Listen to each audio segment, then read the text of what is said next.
आइए अब हम लोग क्लास 10th के एक्सरसाइज 1.1 का क्वेश्चन नंबर 3 को देखते हैं।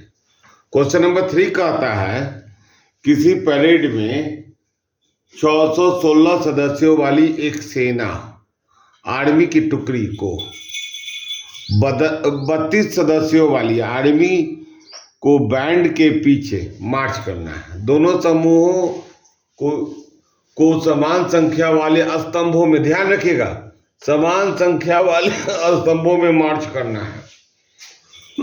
उन दोनों स्तंभों में अधिकतम संख्या क्या है जिसमें वह मार्च कर सकती है? तो अधिकतम संख्या की बात करेंगे तो हम इसमें एचसीएफ ज्ञात करेंगे, और यह एचसीएफ से रिलेटेड है तो हम लोग यूक्लिड थ्योरम का सहारा लेंगे और एचसीएफ ज्ञात करेंगे। तो आइए हल करते हैं।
अधिकतम संख्या ज्ञात करने के लिए 616 और 32 का हम लोग एचसीएफ ज्ञात करेंगे।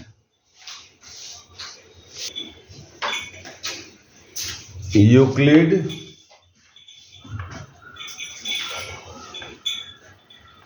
विभाजन एल्गोरिथम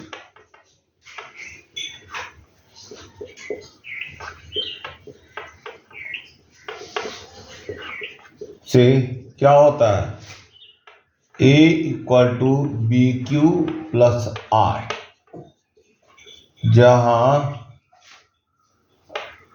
R जो है वह 0 से बड़ा या बराबर होगा और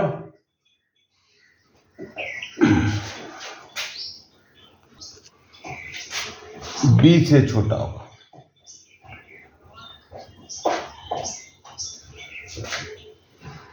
अब स्टेप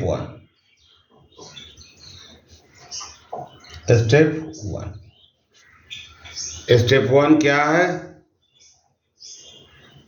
किसका निकालना है? 616 और 32 का। तो 616 यही ना ये है,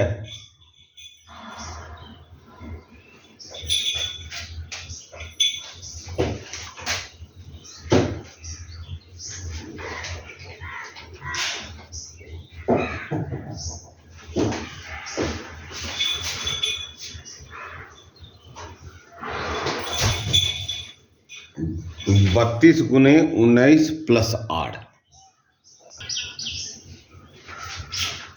पुनः स्टेप 2,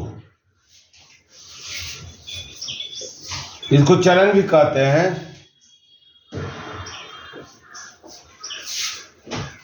32 बराबर 8, 8 चौका 32, 4 + 0, 8 गुने 4 + 0, ठीक है। तो शेषफल 0 हो गया, अतः एचसीएफ बराबर 8, अर्थात क्या निकालना है हम लोग? दोनों स्तंभों की अधिकतम संख्या। तो स्तंभों की जरूर लिख देंगे हम।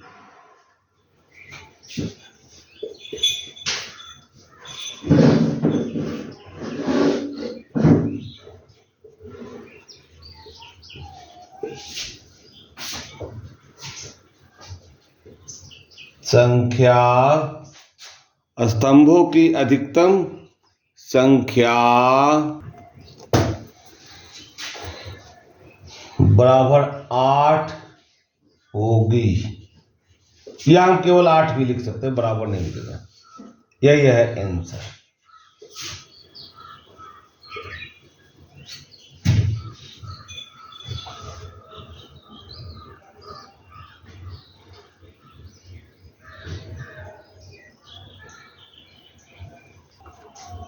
आइए क्वेश्चन 4 को देखते हैं। क्वेश्चन 4 कहता है यूक्लिड विभाजन परिमेयिका का प्रयोग करके दर्शाइए कि किसी धनात्मक पूर्णांक का वर्ग किसी पूर्णांक m के लिए, ध्यान रखिएगा m के लिए 3m या 3m+1 के रूप का होता है। तो आइए इसका हल करते हैं। हल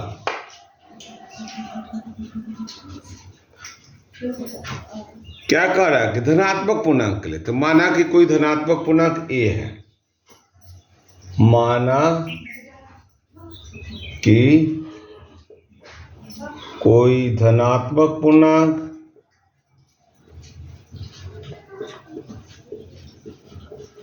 पूर्णांक a है।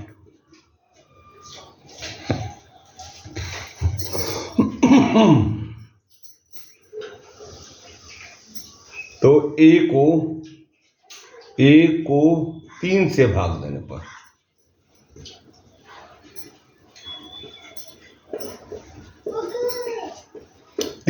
से भाग देने के बाद सम संख्या और विषम संख्या दोनों का रूप इजीली आ जाता है। यूक्लिड विभाजन एल्गोरिथम से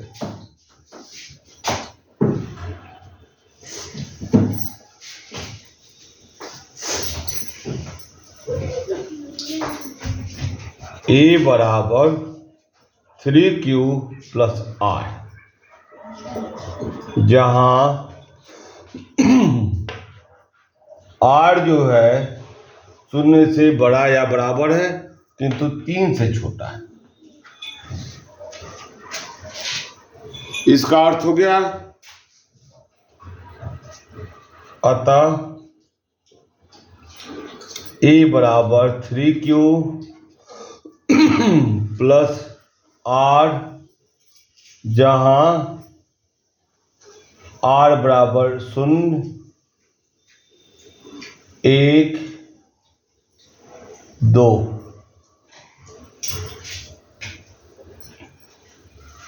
ध्यान रखिएगा इससे 3 हो जाता है, 1, 2, 3। अगर 0 रखते हैं तो q के किसी भी मान के लिए सम और विषम दोनों आ सकता है। विषम के लिए विषम आएगा और सम के लिए सम आएगा। 1 रखते हैं तो विषम के लिए सम आएगा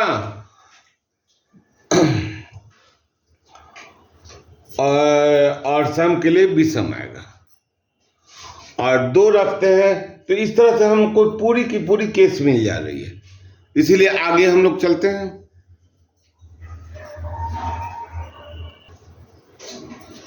a का 3 रूप कौन कौन हुआ? a बराबर 3q + 0 है तो कोई फर्क नहीं पड़ता है, या a बराबर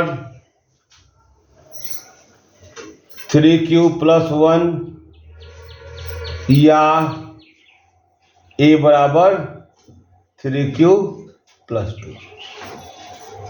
अब तीनों को हल करेंगे। तो आइए हल करते हैं। पहला केस नंबर 1। केस 1 क्या कर रहा है कि वर्ग। तो केस 1 में क्या है, a = 3q, तो वर्ग यानी कि a² = 3q² बराबर 9q² बराबर 3 इंटू 3q²। अब हमको किसके रूप में लाना है? 3m के रूप में लाना है। तो हम इसको लिख देंगे बराबर 3m, जहां m बराबर 3q²।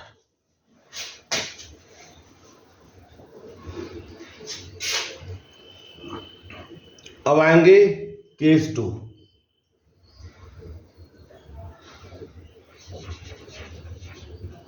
केस 2,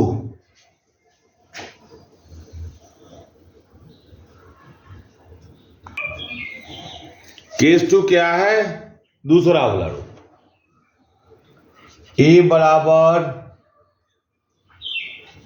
3q+1, तो a² बराबर 3q+1²। a प्लस बी के होल स्क्वायर के फॉर्मूला पर ले जाएंगे, तो 3q का whole square plus 2 into 3q into 1 plus 1²। यह बराबर आ गया 9q² प्लस 6q+1। अब यहां पर 3 कॉमन ले लेंगे, 3q² प्लस 2q+1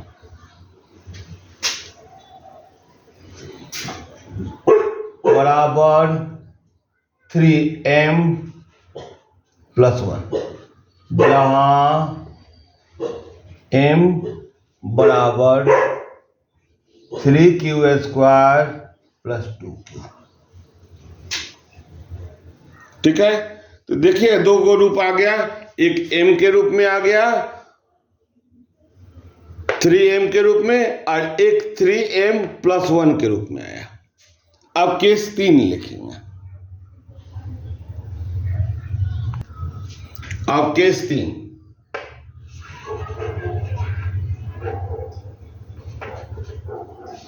देखिए केस 3 में जो है हम लोग को 3q+2 के रूप में आता है।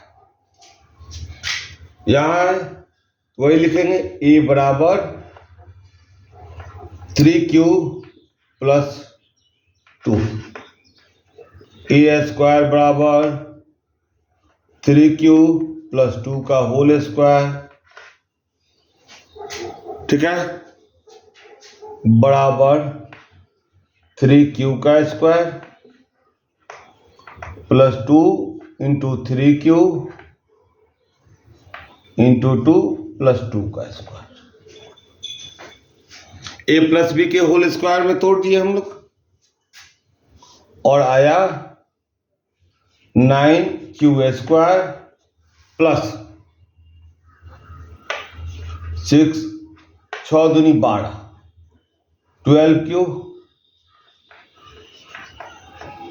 प्लस 4। अब हमको 3m के रूप में लाना है, तो हम इससे 3 अलग कर देंगे, तो यहां अलग कर देंगे तो आ जाएगा 3, या एक काम करते हैं, पहले यह लाइन को और लिख देते हैं, 9q² plus 12q plus 3 plus 1, 3 अलग हो गया। फिर आइए 3 कॉमन ले लेंगे यहां तक के लिए, 3q² प्लस 4q प्लस 1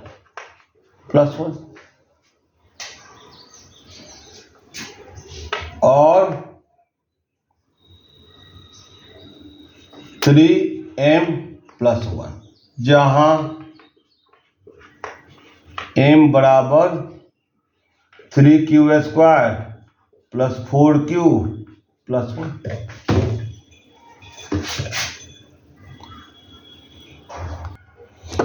अब देखिए तीनों क्वेश्चन को, तीनों केस को। यहां केस 1 जो है 3m के रूप में आ गया, केस 2 3m प्लस 1 के रूप में आ गया, और केस 3 3m प्लस 1 के रूप में आ गया। इसी बात का हम वर्णन लिख देंगे।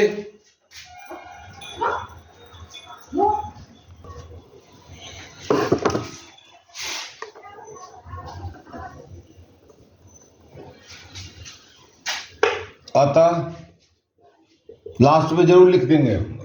अतः हम पाते हैं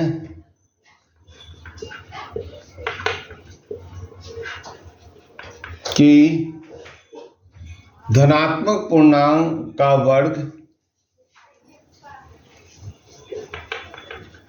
धनात्मक पूर्णांक का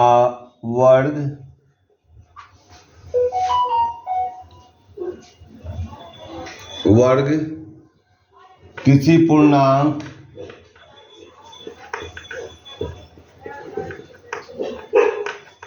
m के लिए 3m या 3m प्लस 1 के रूप का होता है।